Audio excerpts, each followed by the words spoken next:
You may have noticed that no one showed up for Ms. Heard in this courtroom other than her sister.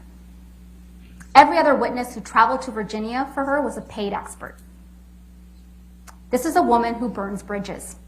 Her close friends don't show up for her. Mr. Rottenborn tried to discredit Mr. Depp's witnesses by suggesting they're all on Mr. Depp's payroll. So he doubled down on the hoax theory, that everyone's just lying. First of all, it's not even true Keenan Wyatt is on his payroll.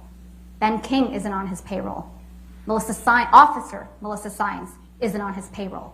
Morgan Tremaine isn't on his payroll. Officer Tyler Haddon, he's not on his payroll. Beverly Leonard, Alejandro Romero, Brandon Patterson, Morgan Knight, none of those people are on his payroll. And Kate Moss is most definitely not on Mr. Depp's payroll. Ms. Heard wants you to believe that all these people are lying. Let's talk about the Boston plane. Ms. Heard wants you to believe that the recording you heard is from the Boston plane flight. But that's quite telling. What did Ms. Heard capture of this supposed rampage?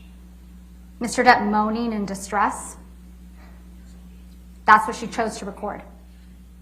What sort of person records something like that?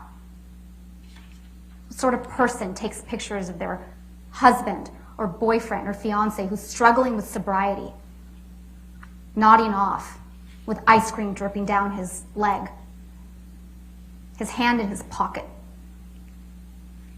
or asleep on the ground? What sort of person does that? Definitely not someone that's afraid of him.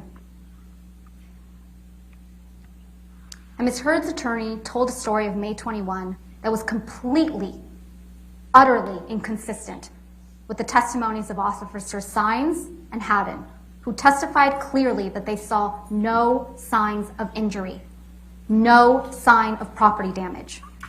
And she told a story about how Officer Sadanaga's testimony was also wrong.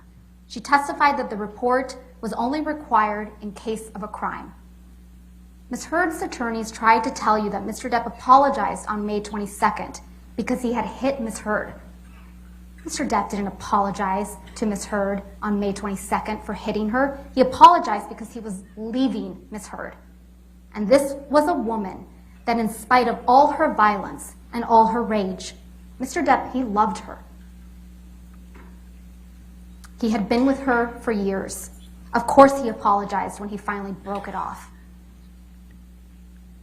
Ms. Bredehoff also tried to tell you that Ms. Heard did everything in her power to keep the authorities away and to not get Mr. Depp in trouble on May 21st, 2016. Take a minute and think back to what Ms. Heard did 6 days later, 6 years ago today. She walked into court with a visible mark on her face, not wearing makeup that day. She tipped off TMZ, she made it public, and she showed up on the cover of People magazine with a mark on her face. Was that protecting Mr. Depp? Or was she trying to destroy him? Mr. Rottenborn asked you to consider why you're here. So why are you here? You're here because of a lie. And that was a lie that Ms. Heard repeated in the op-ed. At the start of this trial, we told you that this trial is about the evidence. The evidence overwhelmingly shows that Ms. Heard is an abuser and that she is a liar. She lied about Mr. Depp and took on the role of a lifetime as a public figure representing domestic abuse. What is her best evidence of that abuse? A video of Mr. Depp banging cabinets around, and text messages of Mr. Depp using bad words and dark, ugly humor, but never once admitting to abuse. Pictures He's of a rock Mr. star. Depp. Okay. So, yes.